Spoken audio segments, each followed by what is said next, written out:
Ethan Yen married me out of filial obedience to his parents. On our wedding night, amidst the bridal candles, he remained unmoving for what felt like an eternity. I was simply too hungry, so I groped for the peanuts and dates on the quilt and began to eat them. Then he suddenly spoke, saying he hadn't been able to marry his beloved. She was the kind of girl anyone would adore at first sight. Mentioning her, his face lit up with a smile. I smiled too, laughing at myself for making such a bold gamble, betting that he would eventually turn and see me. He said, 3 years, Nyonieo, let's play this charade for 3 years. Rest assured, I won't lay a hand on you. When the time comes, you'll leave the Yen estate with honor, and no one will say a word. How considerate of him. But while he waits for his beloved to marry, I too am eager to wed someone else. Why won't he just let go? A servant came to report that Ethan Yen would be returning late tonight. My fingers, holding the book, paused for a moment, and a strange feeling arose in my heart. In the 3 years since our marriage, Ethan had never once come home late. What kind of act is he putting on today? Just then, 2 sweeping maids' hushed conversation drifted from the courtyard outside the door. Miss Sue has finally completed her mourning period. Our Lord Heir has waited so long for this day. Indeed, 3 years ago, Miss Sue had to observe filial mourning for her father, while our Lord Heir married our current Lady Heir to fulfill the late matriarch's wish. Now, the matriarch has passed, and Miss Sue's mourning period is over. It's just rather unfortunate for our Lady Heir. Shoo, keep your voice down. Our Lady Heir is so kind. Surely she wouldn't divorce Lord Heir, would she? Of course not. But Miss Sue comes from a scholarly official's family. She's nobility. How could she possibly become our Lord Heir's concubine? These courtyard maids were longtime servants of the estate, so they knew all these old stories inside out. So much time had passed, so much that I had nearly forgotten myself. It had been 3 full years since I married Ethan Yen. On our wedding day, 3 years ago, the air rang with gongs and drums that celebrated from dawn till dusk. I was so hungry my vision began to blur. I sat by the bed for hours with the bridal veil over my head, starving until my stomach felt glued to my spine. My belly betrayed me with several loud growls. Unable to bear it any longer, I secretly lifted a corner of the veil. Groping around, I reached for the red peanuts and dried dates scattered over the quilt, stuffing them haphazardly into my mouth. Ethan Yen entered at that very moment. He waved the servants away, turned around, and saw my cheeks bulging with food. Like a little mouse caught stealing treats, he paused in surprise, then chuckled, the first genuine smile I'd seen from him all day. Flustered under his gaze, I choked suddenly, coughing until my face turned crimson. A warm hand patted my back gently, helping me catch my breath. He held a cup of water to my lips with his other hand. Take your time. No one's rushing you. By the time I finally recovered, the bridal veil had slipped to the floor unnoticed. I fidgeted nervously, twisting the hem of my dress, my palms damp with sweat. The next moment, he suddenly spoke, his voice clear and crisp, carrying a hint of apology. Nyonieo, I won't hide it from you. I have a beloved. She's the kind of girl everyone would adore at first sight. 3 years. Nyonieo, let's just be husband and wife for 3 years. Putting on a show for grandmother. Rest assured, I won't lay a finger on you. After 3 years, I'll ensure you leave the Yen estate with dignity. When you remarry, no one will dare speak a word of gossip. I struggled to swallow the last sweet, yet bitter red date in my mouth. The wedding candles before my eyes seemed to blur with mist, hazy and indistinct, making everything unclear. I fought to hold back, forcing down the ache rising from the depths of my heart. Ethan Yen didn't know that I had prepared a heart full of words to say to him tonight. All those girlish secrets I'd kept hidden for years. Every little detail about him. I adored him, but all the tender, loving fantasies I had of our wedding night shattered completely in that moment. Ethan Yen would never know, since that fleeting glimpse of him at another manor in my childhood. I've secretly adored him for years. Hearing he favored bamboo, I pester my parents to transplant a lush grove into my courtyard. The bamboo forest was serene but often teemed with snakes and insects. Terrifying as it was, I never let them chop it down to replace it with my beloved begonias. When he was ordered to lead troops into battle, I spent a month visiting every temple in the capital to procure a protective talisman, which I secretly tucked into his baggage. So many things, yet no chance left to speak them aloud. I sniffled, composed myself, lifted my head to offer him a smile, and nodded obediently in agreement. Just like that, 3 years slipped away in the blink of an eye. A creak interrupted my thoughts as the door swung open. Ethan Yin stepped inside, bringing a chill that swept into the room with him. Along with it came a subtle, elegant fragrance. The scent felt both familiar and strange. The food on the table had been reheated twice already, and the soup tureen still wafted tendrils of steam. He seemed somewhat surprised to see me sitting by the table with an outer robe draped over my shoulders. Instead of speaking first, he raised his voice to summon a maid, instructing her to fetch me a fresh scalding, hot bed warmer. Then he took off his own cloak,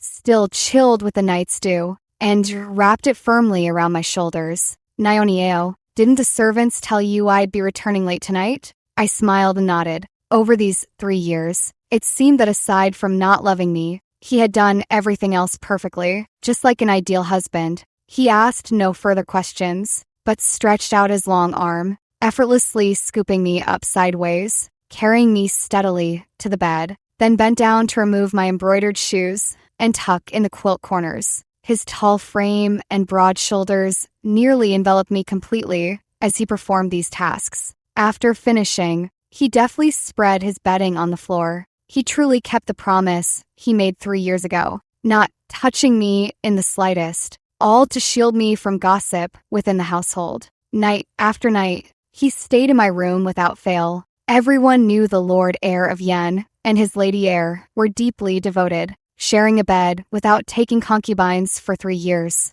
But it was all just a facade. Naionieo, sleep now, he whispered softly after lying down. Yet tonight, sleep would not come. I couldn't drift off. Scenes from these 3 years spun through my mind like a revolving lantern. Behind me, Ethan Yin tossed and turned, equally restless. Of course, the girl he longed for had completed her mourning period. He could finally marry her. How could he possibly sleep peacefully at a time like this? Pale moonlight filtered through the window lattice, illuminating his sharply defined profile. I watched him quietly. The stubborn obsession that had rooted in my heart for so long seemed to dissolve in that very moment. 3 years. What was never mine can never be forced. The next day, dawn broke. When I opened my eyes, the bedding on the floor was already neatly folded and tucked into the cabinet. Ethan Yen had already left. He has gone to court. A note lay pressed on the table.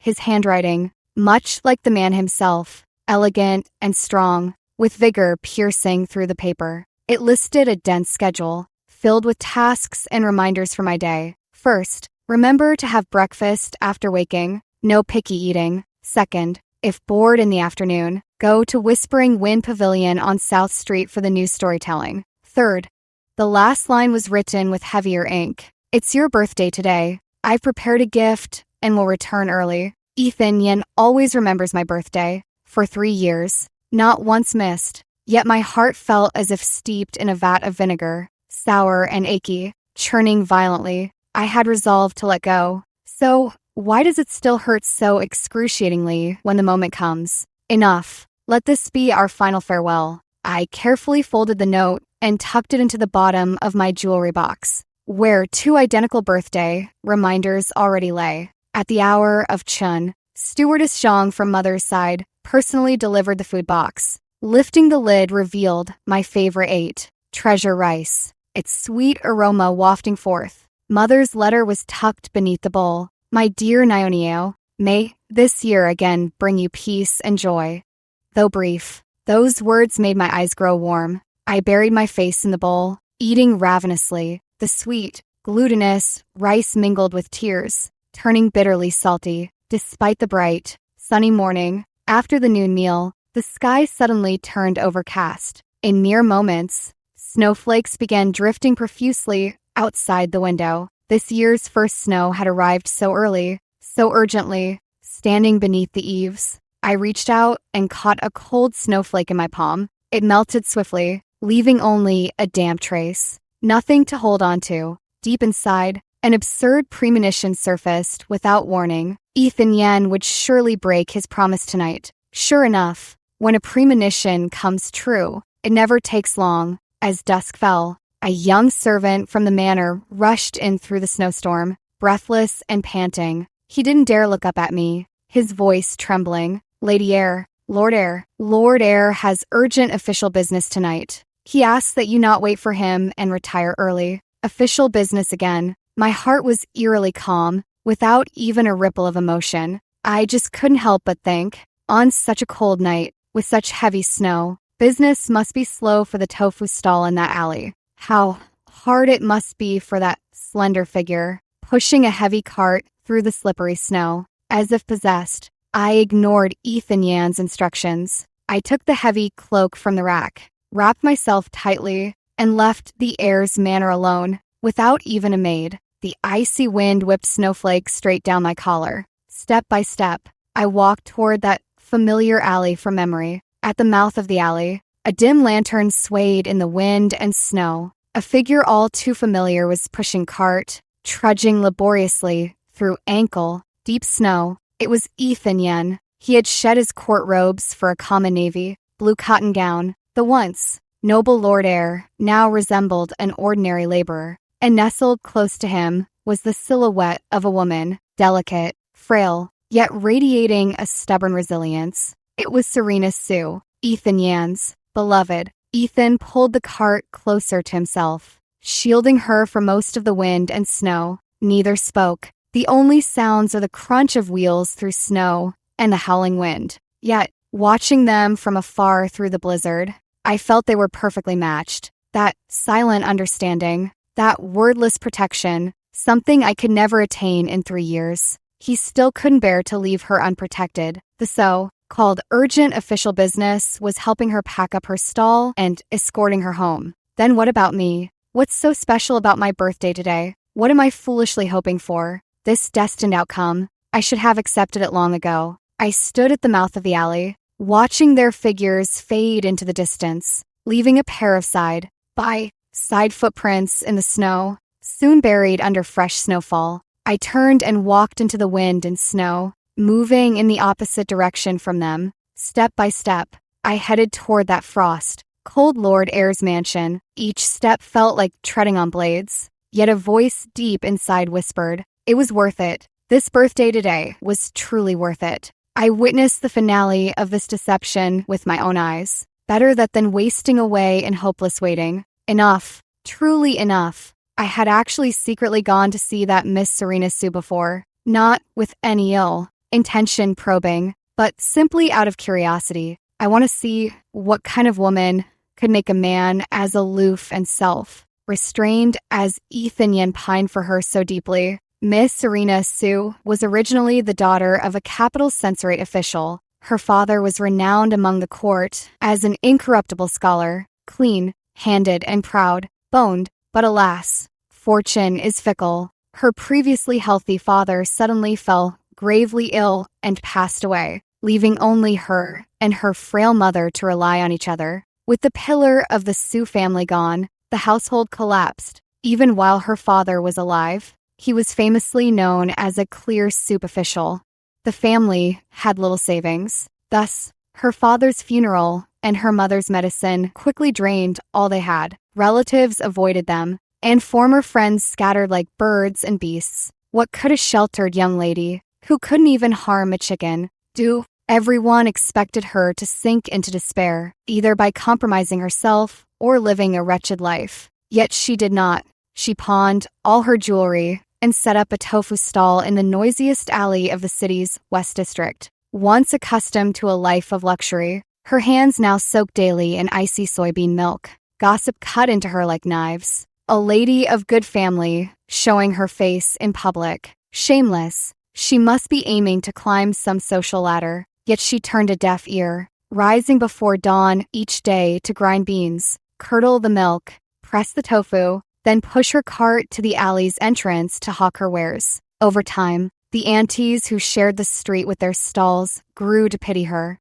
often offering extra kindness. "Serena, your hands are chapped from the cold. Rest a while." She lifted her head, her plain, yet vibrant face free of resentment, instead brimming with a contented smile. "Auntie, I'm not tired." She exhaled a puff of white breath, warming her stiff fingers. "Being able to earn silver for mother's treatment makes my heart sweet." At that moment, I hid around the street corner, watching her bright, smiling face. My heart tangled with mixed emotions. Ethan Yen had not failed to search for her. He went several times, always choosing dusk when the sky dimmed and figures grew sparse. He feared disturbing her peace, and even more, tarnishing her reputation. I once secretly followed him on one such occasion. He stood before her stall, half a foot apart, handing her a thick pouch of coins. "Serena, take this for now. Your mother's illness is urgent." His voice held a tenderness and caution I had never heard before,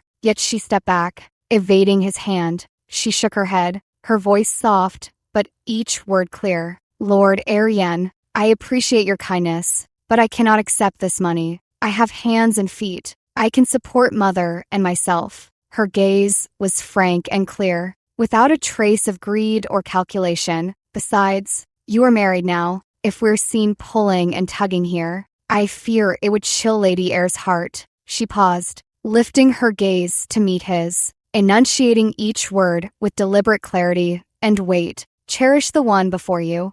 Hiding in the shadows of the corner, I heard these words, and tears unexpectedly welled up and spilled over. I wasn't crying for myself. I was crying for her. Why must such a resilient, clear-minded, and wonderful girl endure such suffering? And also for myself, for an outsider who could never find a place in his heart. After that, Ethan Yen never visited her stall again, and whenever he went out, he would avoid that street altogether. And I never went back either. I just quietly instructed the steward of the Song residence to discreetly order tofu from her daily for the household's needs, concealing my identity. The quantity wasn't large, but it was the only small gesture of help I could offer her. Ethan Yen once mentioned offhandedly in front of me. He said, "Serena Sue is the kind of girl everyone would like." Indeed, even someone like me, a so-called rival in love. I couldn't help but like her and admire her.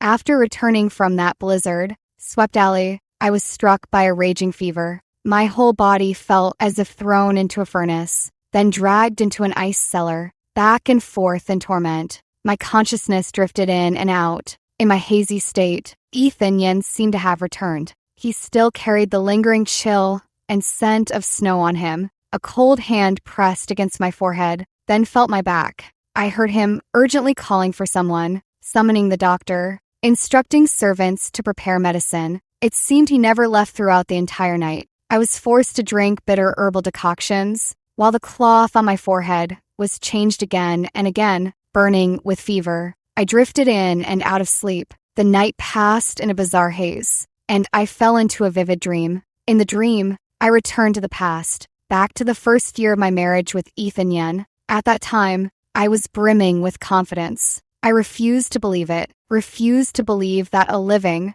breathing person by my side, caring for me day and night, could ever be less than a distant, unreachable fantasy. Back then, I was young and bold, easily swayed by the coaxing of my maidservant who had accompanied me as part of my dowry. I began to entertain some improper thoughts. Secretly, I sent someone to an outside clinic to buy a shady aphrodisiac potion. I thought, aren't all men the same? Besides, we were lawfully wedded husband and wife. Sharing a bed was only natural. That night, I personally brought him a bowl of calming soup, burdened with official duties. He was unsuspecting and drank it all in one go. My palms were sweating with nervousness. My heart swelled with anticipation for the imagined intimacy and harmony. But what followed was not his passion. As the potion took effect, his eyes soon burned crimson, and his breathing grew heavy. Yet he clenched his fists tightly, veins bulging on his forehead,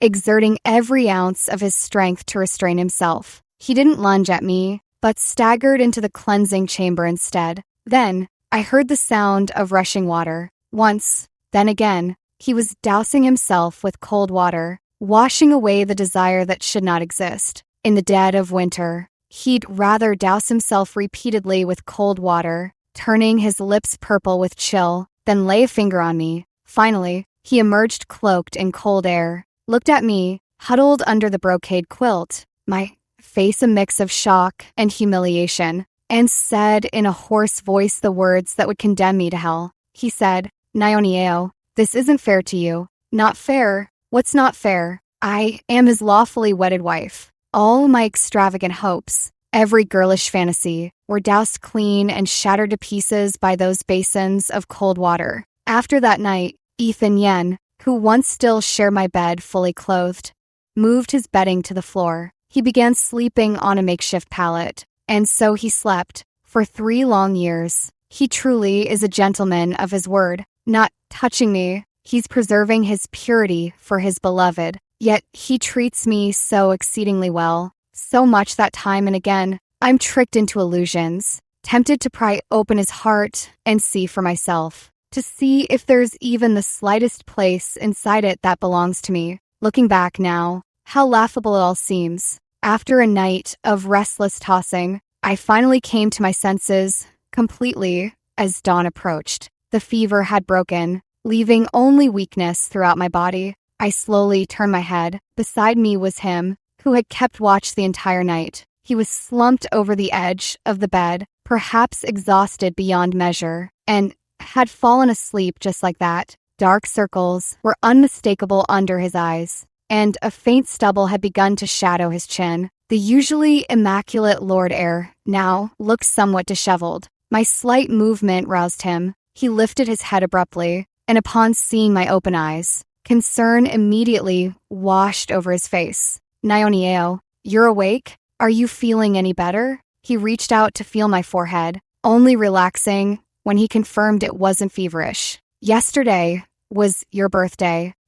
He seemed somewhat remorseful as he retrieved a small wooden box from his robe. "Look, this is the birthday gift I prepared for you." He opened the box, revealing a bamboo hairpin resting inside. The hairpin was exquisitely carved into the shape of a budding bamboo shoot, lifelike in its detail. It was bamboo, his favorite. Looking at that bamboo hairpin, I suddenly smiled. The smile spread slowly, genuine from the depths of my heart. After this severe illness, having brushed with death, my mind has become much clearer. Instead of taking the hairpin, I leaned back, sinking into the soft pillows, and gazed at him with a playful smile. "Brother Ethan," I spoke, my voice hoarse from illness, yet remarkably clear. The moment that address left my lips, Ethan Yan's body visibly stiffened. Brother Ethan, it was how I had called him for 13 years. Ever since I could babble, I've been following behind him,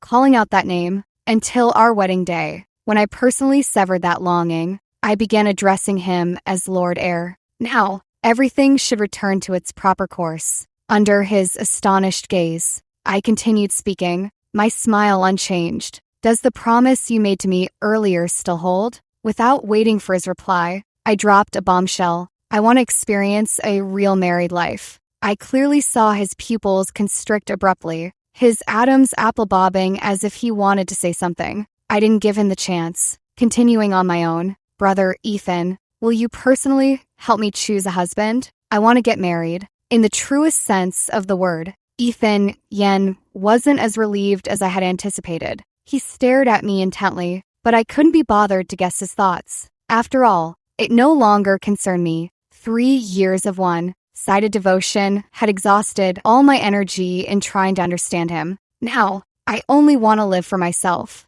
I beamed at him radiantly, my eyes crinkling into crescents as I spoke with a cheerful lilt. "Brother Ethan, I promise, from this day forward, Nina's song, will never again entertain any improper thoughts about you." I raised 3 fingers, solemnly swearing an oath to the heavens. If there's even a shred of falsehood in my words, may lightning strike me before strike could fully leave my lips. A warm hand clamped firmly over my mouth. Ethan Yan's breathing grew ragged, his chest heaving as he leaned and urgently, his movements both frantic and clumsy, nearly engulfing me in his shadow. "Don't talk nonsense." His voice was low and gravelly, carrying a tremor even he seemed unaware of, muffled by his hand. I could only blink up at him. He seemed to realize his own outburst, releasing me, though his fingertips lingered with a scorching heat. In silence, he tucked the blanket around me, each movement meticulous, as if handling a priceless treasure. Yet the more he acted this way, the more bitterly mocking I felt inside. "Where were you earlier?" His face cold, he straightened up, returning to his usual aloof and noble demeanor, and turned to leave. "Take care of yourself first. We'll talk after you've recovered," as if there's anything left to say between us. "Wait," I called out to stop him. He paused mid-step, his back to me, his posture rigid. "By the way, brother Ethan, after tonight, please sleep in another room." My voice was flat, devoid of any emotion. "It's not like our estate is short on space." I paused, giving him a reason he couldn't refuse. "Though we're husband and wife in name only, if I marry later, it might cause misunderstandings. It wouldn't be good for either of our future marriages." I let out a light laugh, my tone tinged with understanding consideration. I wouldn't want to delay brother Ethan and Miss Sue's happy union. Every word seemed considered of him, yet each one pierced his heart, and mine as well. His back was turned to me, so I couldn't see his expression, only his tightly clenched fists with veins bulging on the back of his hands. After a long while, he said nothing. Bang! The door slammed shut with such force that the window frames rattled and hummed. All the servants in the courtyard shuddered in fright, yet the loud noise made me laugh. This was the first time I had ever seen him lose his temper so fiercely. You see, back when I was bold enough to try getting him drunk to force a marriage, he merely scolded me coldly for my mischief after discovering it. Never before had he lost control to this extent. What on earth was wrong with him? I couldn't figure it out. Ah well, I couldn't be bothered to think about it. After all, it had nothing to do with me anymore. Having just recovered from a serious illness, my body still felt weak. Mother came to see me personally. Ethan Yan's mother passed away early, and his father, wholly devoted to court affairs, never remarried and is now guarding the frontier. In the vast Yan residence, aside from Ethan Yan, there were no proper masters, so naturally no one dared to impose rules on me, and my days passed quite leisurely. Outside, the world was bitterly cold. A heavy snow had fallen the night before, cloaking the entire capital in a layer of silver, making it freezing. Mother, worried I had no appetite, personally made my favorite meatballs. She kept them warm in a food container and brought them all the way from the Song residence for me. "Quick, eat them while they're hot." Mother stroked my face with tender concern. "Look at you, after this illness. Your chin has grown so pointed." I leaned into Mother's embrace, breathing in her familiar, comforting scent as I ate the sweet, soft, and glutinous meatballs. The lingering displeasure caused by Ethan Yan gradually faded away. Just then, footsteps sounded from outside the door. Ethan Yan had returned. He was back unusually early today, a rare occurrence indeed. After all, lately, to avoid me, he'd been dawdling until dusk, only returning to the residence when the sky had already darkened. Today was no exception. He rushed back the moment court adjourned, not even pausing for breath. As he entered, he carried the chill of the outdoors with him. Mother was using a handkerchief to wipe the corner of my mouth. At the sight, he hesitated mid-step, then strode over purposefully. With practiced ease, he unfastened his thick black fox fur cloak and draped it over me without a word. "Why are you dressed so lightly? How are the maids attending to you?" Though scolding the maid, his eyes remained fixed on me, brows furrowed so deeply they could crush a fly. He even forgot Mother's presence. Pulling in nearby, made aside. Meticulously, he questioned how much I'd eaten, how many bowls of medicine I'd drunk, my mental state, and how many hours I'd slept. His manner was the very picture of an anxious husband. After the interrogation, he turned and, right in front of Mother, firmly took my hand. His palm was broad and warm, exuding an undeniable strength. Good heavens, what kind of show is he putting on? And who's the audience? I froze. instinctively trying to pull my hand back, but he only gripped it tighter. I looked up at him, only to find he'd already switched to a gentle, warm smile. Then he turned to my mother with solicitous concern. "Mother, how have you been lately? I've been swamped with official duties recently and simply couldn't spare the time to visit you and father with Meow Meow. I hope you won't hold it against me." His words were earnest, his attitude respectful. Anyone who saw it would praise him as a filial and virtuous son-in-law. Sure enough, Mother's eyes were practically overflowing with satisfaction. She patted Ethan Yan's hand,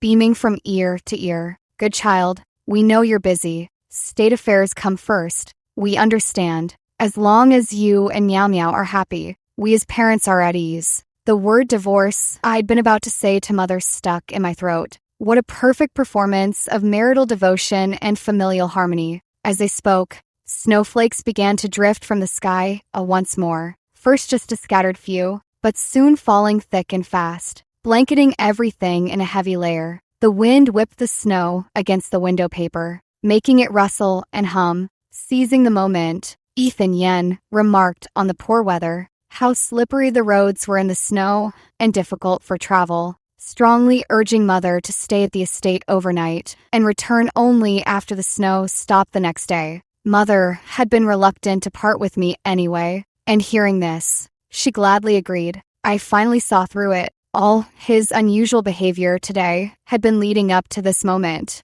I couldn't guess what scheme he was brewing, but I couldn't be bothered to expose his clumsy act either. That night, the maids prepared the guest room, and Mother retired early to rest. I sat before the dressing table, removing the hairpins from my updo, waiting to see just when Ethan Yen would finally take his leave. But he acted as if nothing were amiss, holding a cup of hot tea, pacing back and forth in my room, stubbornly refusing to go. Finally, my patience wore thin, and I shot him a cold glance. "Brother Ethan, still not leaving?" Planning to admire the snow from my room, he set down the teacup and walked over to me, wearing a perfectly measured look of reluctance. "Naionieo, with Mother-in-law here, if I were to sleep elsewhere tonight, I fear she might overthink it. Wouldn't it be unfilial of us if she grew worried about your situation because of that?" So that was his plan all along, using my mother to pressure me.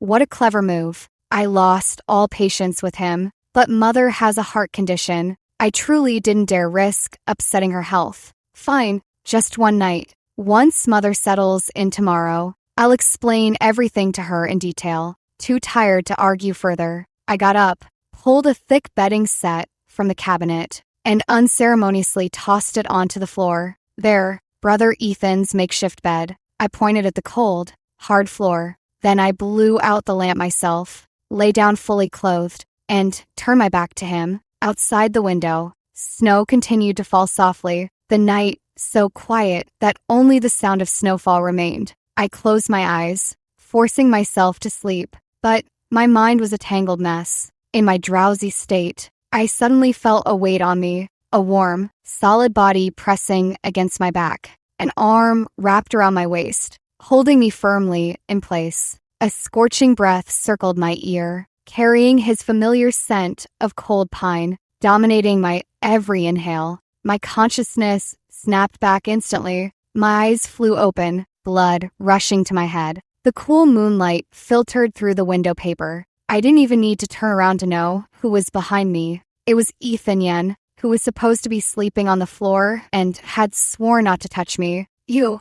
Trembling with anger, I tried to struggle, but he held me tighter, almost crushing me into his very bones. His chin rested on my shoulder, his voice hoarse, carrying a trace of vulnerability and plea I'd never heard before. "Naionieo, let's not get a divorce. Shall we become a true married couple?" After 3 years of longing, Ethan Yen finally turned to look at me, but it was all too late. With all my strength, I abruptly broke free from his embrace. Scrambling to sit up, I put distance between us, yet his body still carried a faint, elegant fragrance. He actually wants to be true husband and wife with me. How dare he say such a thing? I sat up, my gaze fixed on his eyes under the moonlight. I asked, "Vort bevort, what about Serena Sue?" What becomes of her? The Serena you've cherished for 3 years. Waited 3 years for. Weren't you about to fulfill your wish and marry her? I let out a long sigh, as if expelling all the grievances and resentment pent up over these 3 years.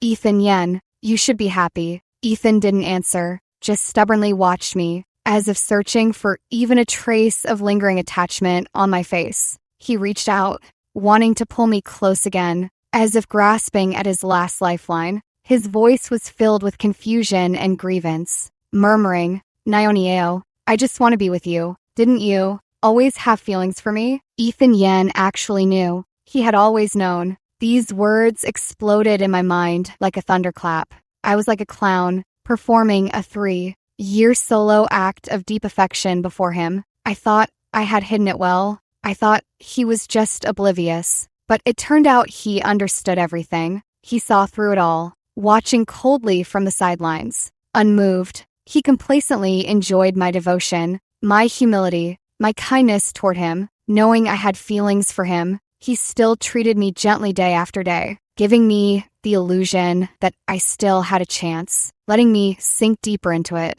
unable to extricate myself. If he already had someone he loved, why, now that the 3-year period was over and he could finally pursue his white moonlight, did he turn around and provoke me again? Ethan Yen is simply too greedy, wanting to have his cake and eat it too. Since when does such good fortune exist in this world? I abruptly raised my hand, cutting off all the explanations he was about to utter. Shut up. Where is Serena Sue? I'm asking you, where is she? I stared him down, leaving him no room to evade. These past days, you've rushed to her place right after court every day. How do you plan to explain that to her? On my birthday, you abandoned me alone. You went to see her, didn't you? Ethan Yen fled in panic. Before leaving, he only told me he would handle everything. But a broken mirror cannot be made whole again. How could the cracks in a shattered mirror simply vanish? Before departing, he left only a feeble, hollow promise at the door. Naionieo, trust me, I will handle everything. A shattered mirror, even mended by the finest craftsman in the world, will forever bear those ugly cracks. Early the next morning, Ethan Yen sent word that the emperor had urgently dispatched him from the capital on pressing business, with no fixed return date. I knew it. He had fled again, just as well, out of sight, out of mind. Mother decided to stay at the estate for a few days to keep me company. I gladly embraced the tranquility, spending my days chatting and playing chess with her, a rather pleasant routine. A few days later, the ice and snow melted away, and the skies cleared brilliantly. It was a rare, splendidly sunny day.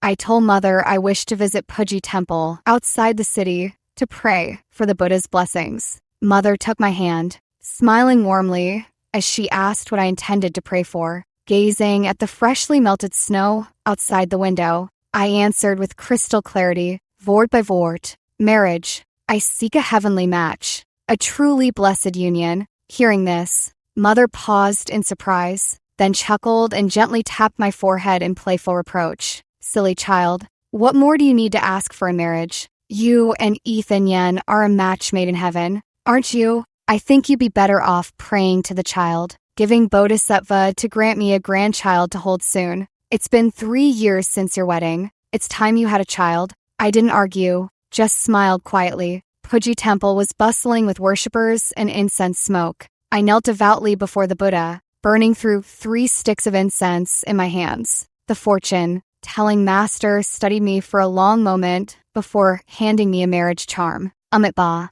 young lady, your fate indeed holds trials and matters of the heart. But after extreme adversity comes prosperity, and beyond the dark willows lies another village. The master slowly spoke while fingering his prayer beads. Young lady, do not look back. Your good marriage lies ahead. Before the deities, I said little but solemnly accepted the charm and tucked it close to my heart. Behind the main hall stood a row of serene meditation rooms for pilgrims to rest. I escorted Mother into one of them and personally brewed her a cup of hot tea. Before coming, I had secretly tucked the fast, acting heart relief pills my mother always carried into the sleeve pocket of my dress. I took a deep breath, finally ready to confess everything to Mother. I was afraid the shock would make her ill, but to my surprise, after hearing my story and a brief moment of shock and silence, Mother didn't faint as I had feared. She simply drank a few sips of water silently, then slammed the teacup down hard on the table. With a loud thud, tea splashed everywhere. The next second, my usually dignified and gentle mother planted her hands on her hips and began shouting curses out the window. That Ethan Yen, that ungrateful brat. Does he think the Song family's daughter is easy to bully? Divorce. You must divorce him. Right away. Mother's face flushed red with anger, her voice filled with towering rage. Our Nyeoneo has both beauty and family status. Worthy suitors could line up from the east to the west of the city. Why should she hang herself on this crooked tree of his? Since he has a beloved in his heart, let him go marry her then. Why occupy my daughter's place, waste her youth, and still dare to pester you? Mother, this is a sacred prayer hall. Watching Mother tremble with rage, yet still defend me, my eyes welled up, tears instantly blurring my vision. All the grievances and resentments of these 3 years seemed to find an outlet in this moment. It's so good to have Mother here. Mother returned home, but before leaving, she told me to stand firm. Don't be fooled by his sweet talk anymore. Nyeoneo, just consider those prime years spent on Ethan Yen as feeding a dog. Understand?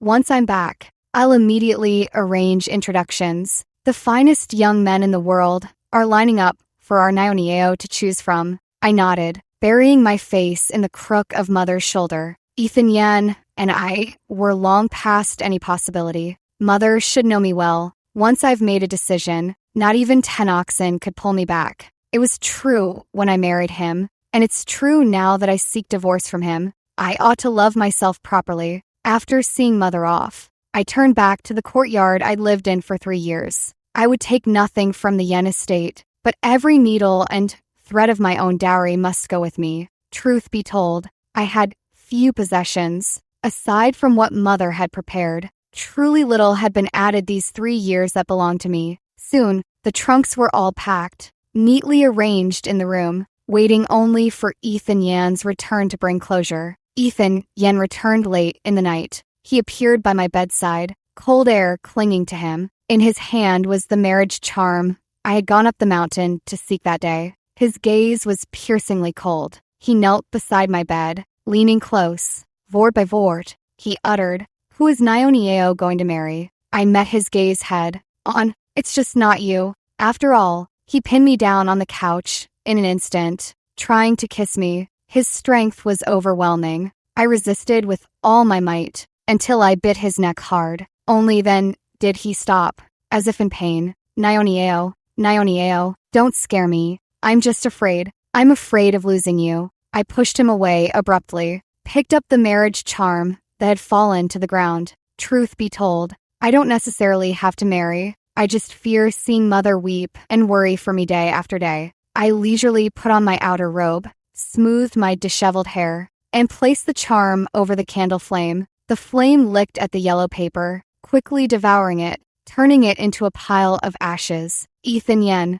I looked at those ashes, my voice eerily calm. You knew full well my feelings for you. Yet, you stood by and watched me play the fool in a one-sided drama between you and your beloved for 3 years. Now, you tell me you're afraid? You don't have that right. As for Serena Sue, you don't deserve her either. What you really want is a mistress to grace your study, a pure love in your heart, to have both without compromise, enjoying the blessings of 2 women. But, Ethan Yen, one must keep their promises. Since you've been watching my performance for 3 years, it's time you let me go pursue my own happiness. You agreed to it with your own words back then. Ethan Yen said he had long fallen in love with me. It happened bit by bit, unconsciously, in my day, after day waiting, in the homely warmth of cooking for him, in the light I left on for him late into the night. As for Serena Sue, he said that after 3 years, she had built her own life and found someone she truly cared for. What does that have to do with me?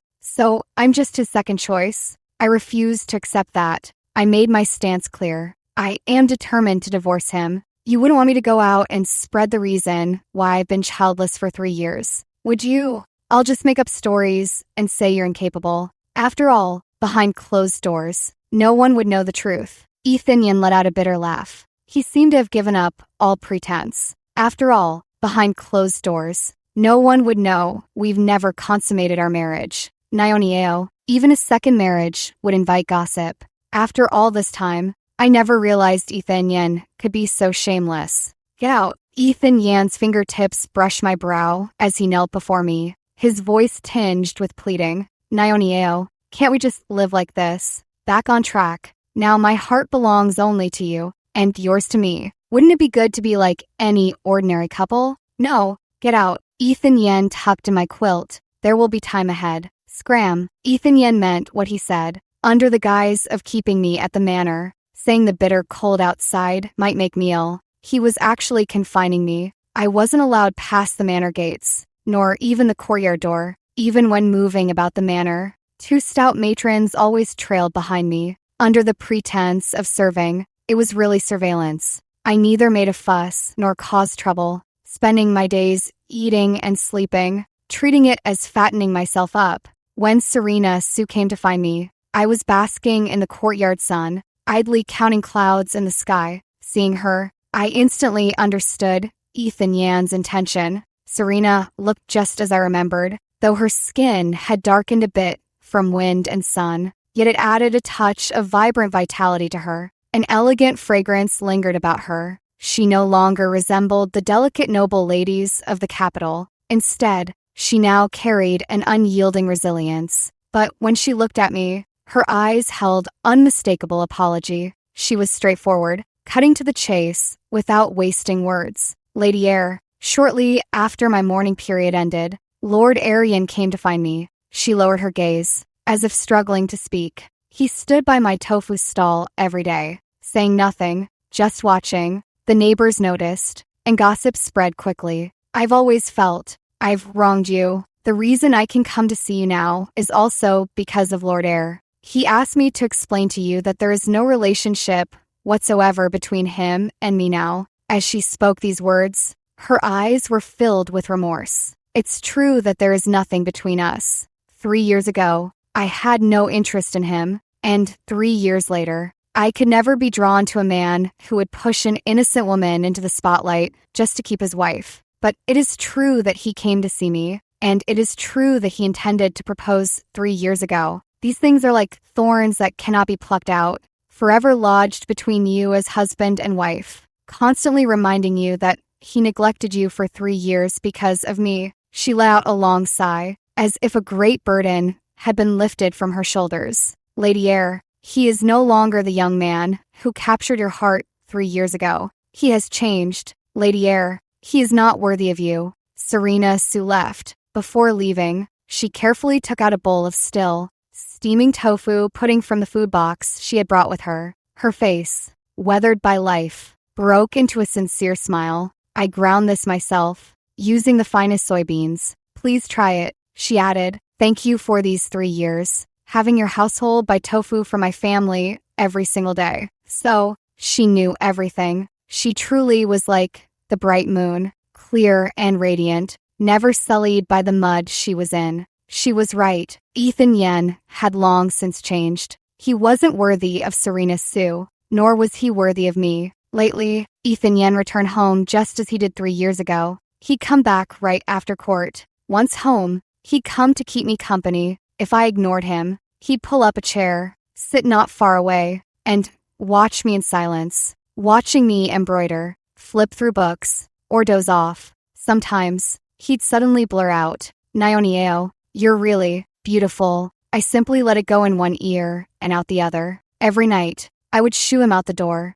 He'd only respond with an indulgent smile. There will be time ahead. I thought it would still be a long time before I could divorce him. I had even prepared for the worst, a mutual destruction, if need be, by exposing everything and making it known to all. Yet the opportunity came so swiftly. Mother came to the estate to see me. She stayed in my courtyard for less than the time it takes a stick of incense to burn, asking nothing, just watching me, then glancing at the 2 matrons attending me behind, her eyes gradually turning cold. When she left, she said nothing. The next day, the entire capital was shaken. My mother, ever virtuous and dignified, donned her bright red ceremonial robes and beat the drum before the palace gates, seeking an audience with the emperor. Your Majesty, this humble woman seeks nothing else in this life but one thing, my only daughter, whom I cherish as my own life. Years ago,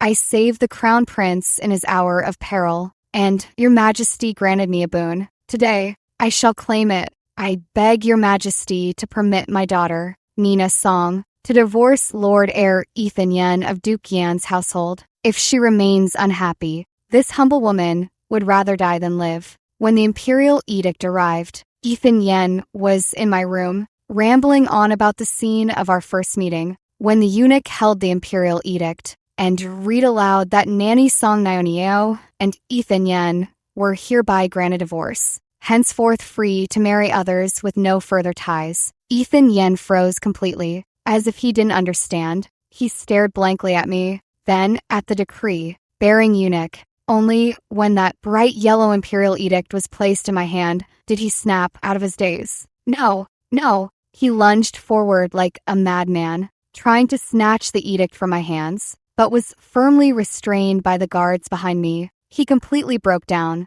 He cried hoarsely, saying he was wrong, that he shouldn't have taken me for granted, that he truly loved me. Struggling, he knelt on the ground, crawling toward me, trying to grasp the hem of my dress. Naonieo, I was wrong. I was truly wrong. Don't go. Don't leave me. I can't live without you. Watching his utterly wretched state, I felt not a single ripple of emotion within. I merely reminded him, calmly and clearly, Ethan Yen, 3 years ago, on our wedding night, you said we'd have 3 years. Now, those 3 years are up. I carefully stored away that imperial edict, never glancing at him again, turned, and walked out of this cage that had trapped me for 3 years without looking back. The sky, at last, brightened. Mother didn't immediately arrange a marriage for me, as she had said before. She just held me, gently patting my back. My dear Naonieo has suffered. Don't be afraid.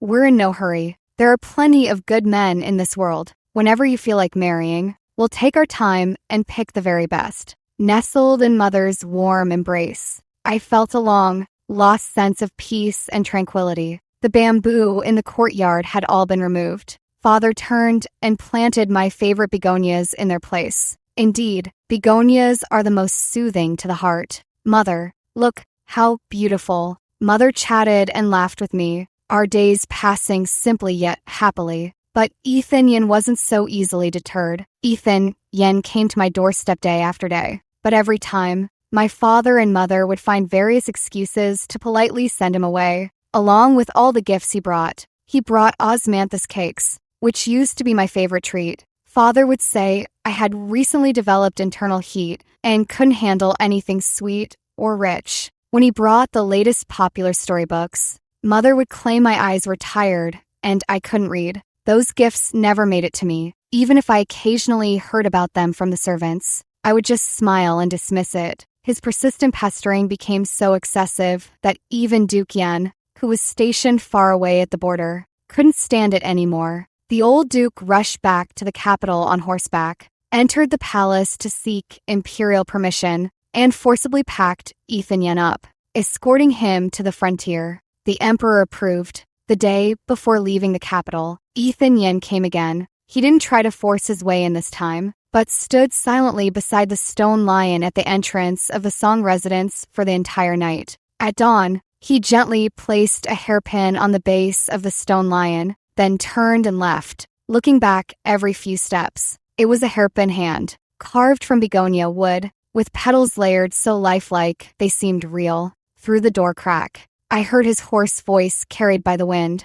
Naonieo, I was wrong. Your favorite was begonia, not bamboo. I was wrong. I am leaving for the frontier. May you find peace in this life and meet a good man. That day, a heavy rain poured down. No one paid attention to that lonely hairpin. The rainwater washed over the bluestone path, sweeping away that begonia hairpin to an unknown fate, just like him and me, ultimately washed apart, never to cross paths again. After that, I never saw Ethan Yin again. Only years later, rumors spread through the streets. Lord Heir Yin died in battle at the frontier, defending the nation. In death, he still clutched a long, tattered protective talisman in his hand. It was given to him by his beloved to die for one's country. He was a true hero. I didn't say much more. I just looked up and called out to Mother. Mom, I want to eat your homemade treasure rice.